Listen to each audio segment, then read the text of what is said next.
আসসালামু আলাইকুম বন্ধুরা, চলে আসলাম মায়ের রান্না করে। আশা করি আপনারা ভালো আছেন। আলহামদুলিল্লাহ আমিও ভালো আছি। আজকে রান্না করবো হলো শাপলা দিয়া, জাটকা ইলিশ মাছ দিয়া। জাটকা না, মানে একটা ইলিশ মাছের দুই টুকরা করা যায়। পদ্মার ইলিশ ইলিশ মাছ দিয়ে শাপলা দিয়া রান্না করব। দেখেন কিভাবে করি। প্যান বসাই দিচ্ছি, দিলাম তেল দিয়ে দিব, কাঁচামরিচ দিয়ে দিব, পেঁয়াজ দিয়ে দিলাম, কাঁচামরিচ দিয়ে দিব। এখন লবণ দিয়ে দিব। লবণ দিলে পেঁয়াজটা তাড়াতাড়ি নরম হয়ে যায়। লবণ দিয়ে দিলাম। এখন নাড়া দিয়ে দিব। পেঁয়াজটা একটু ভাজা হয়ে, আমার পেঁয়াজটা ভাজা হয়ে গেছে। একটু পানি দিয়ে দিব মশলা কষানোর জন্য। এক চামচের মতো আদা রসুন বাটা দিলাম। হাফ চামচ একটু বেশি হলুদের ফাঁকি দিলাম।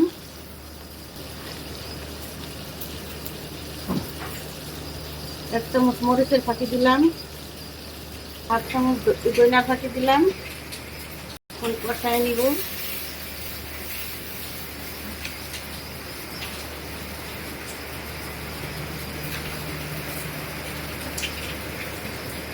হয়ে গেছে, মশলা তেল ছেড়ে দিতে।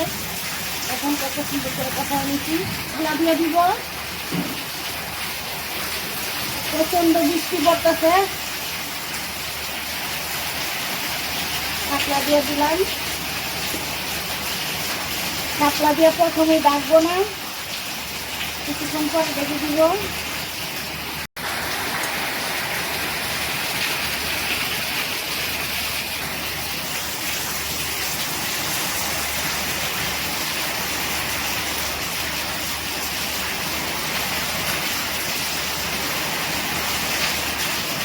ইলিশ মাছ কাঁচা রান্না করবো, বাঁচবো না।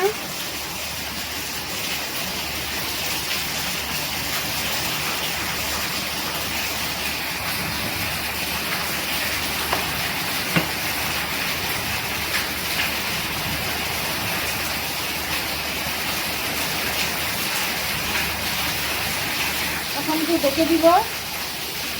পরে চলে আসলাম, আবার নাড়া দিয়ে দিব। বৃষ্টির জন্য কথা বোঝা যাচ্ছে না।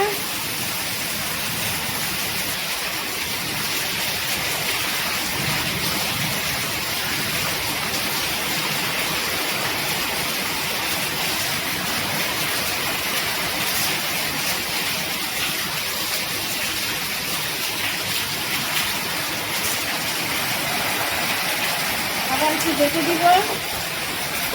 চলে আসলাম, এখন দুধ দিয়ে দিব। কষানো হয়ে গেছে, পানি উঠে গেছে। আর বেশি কষানো দেবো না, সামান্য একটু দুধ দিলাম। দুধ দিয়ে দিলাম।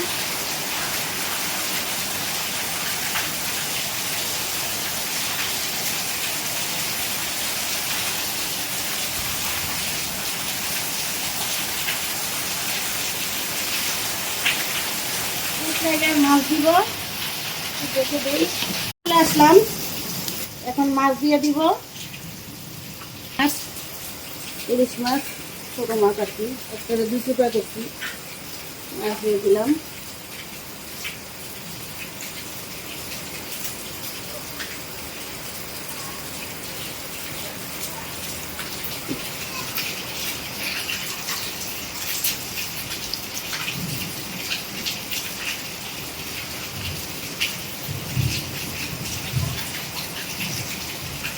এখন আর দেখে দিব না, কিছুক্ষণ পরে দিব। পানিটা শুকাক, তবে এখনো হয় নাই। এখন অনেক জল রয়েছে, এত জল রাখবো না, মাখা মাখা হয়ে গেছে। এখন চুলা নিবাই দিব। চুলা নিবাই দিলাম। দেখুন বন্ধুরা, আমাদের শাপলা দিয়ে ইলিশ মাছ রান্না শেষ। কালারটা কত সুন্দর হয়েছে। এভাবে রান্না করে খেয়ে দেখবেন, অনেক ভালো লাগে। আমাদের ভিডিওটি যদি আপনার ভালো লাগে থাকে অবশ্যই লাইক, শেয়ার, সাবস্ক্রাইব করবেন, কমেন্ট করে জানাবেন।